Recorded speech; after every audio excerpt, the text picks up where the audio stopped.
She didn't disappear. She transcended. Lauryn Hill wasn't made for the industry. She was built for the soul. Her words were scripture, her rhythm divine, and her silence louder than most people's noise. This is Lauryn Hill, the genius who vanished. Lauryn Noel Hill was born May 26, 1975, in South Orange, New Jersey.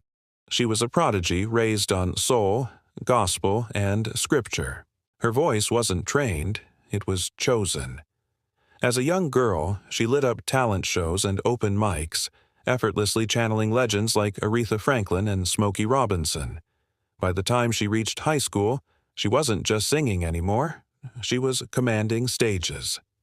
At Columbia High, Lauryn was a force to be reckoned with, intelligent, rebellious, and deeply poetic.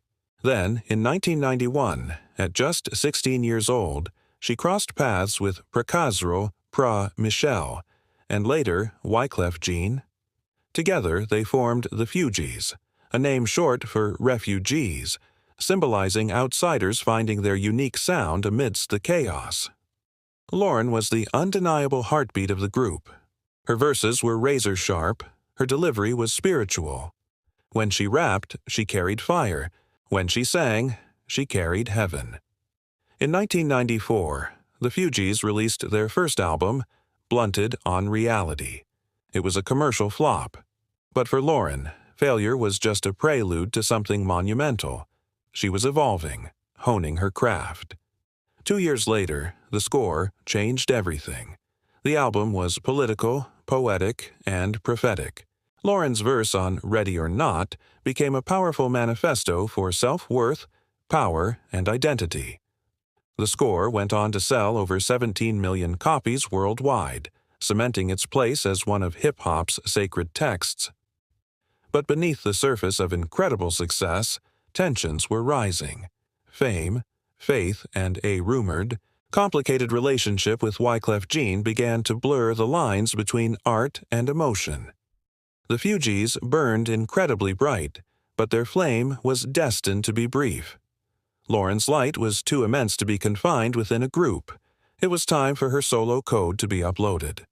In 1998, Lauryn Hill unleashed the Miseducation of Lauryn Hill, a masterpiece that didn't just top charts, it redefined hip-hop, soul, and the very essence of womanhood. Recorded while she was pregnant with her first child, Zion, the album wasn't just a collection of songs, it was an awakening.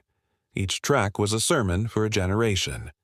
Doo-wop, That Thing, was a stark warning about maintaining self-respect in a culture that often forgets its value.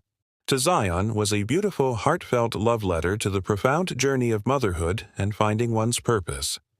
And X Factor was pure, raw pain translated into sonic perfection.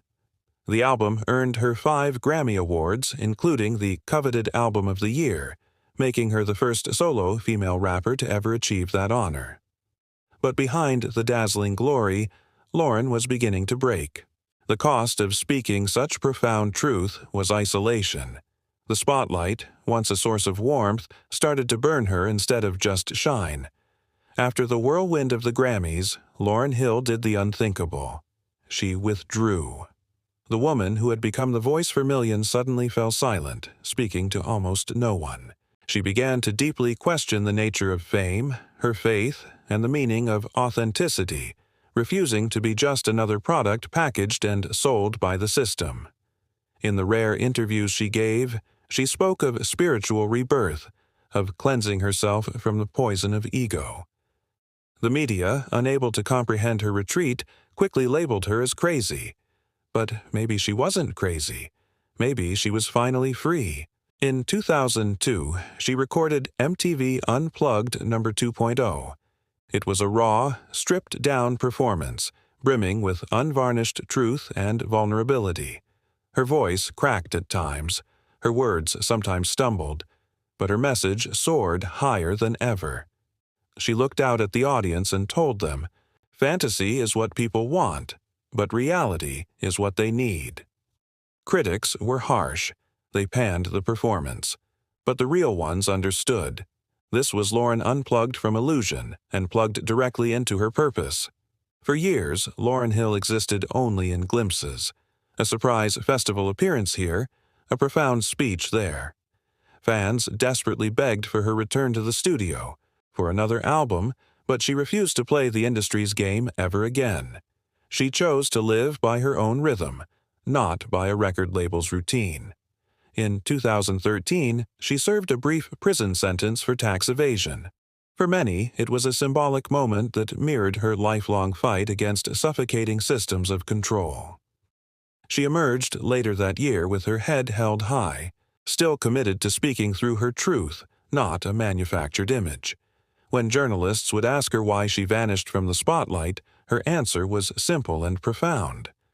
"I had to step away to preserve myself." That one single line held more power and weight than most artists' entire albums. Even in her profound silence, Lauryn Hill's influence never once faded. Her brilliant verses live on in the work of nearly every conscious artist who came after her, from Kendrick Lamar to J. Cole to Rhapsody. Her voice remains one of the most studied, sampled, and spiritual forces in all of modern music.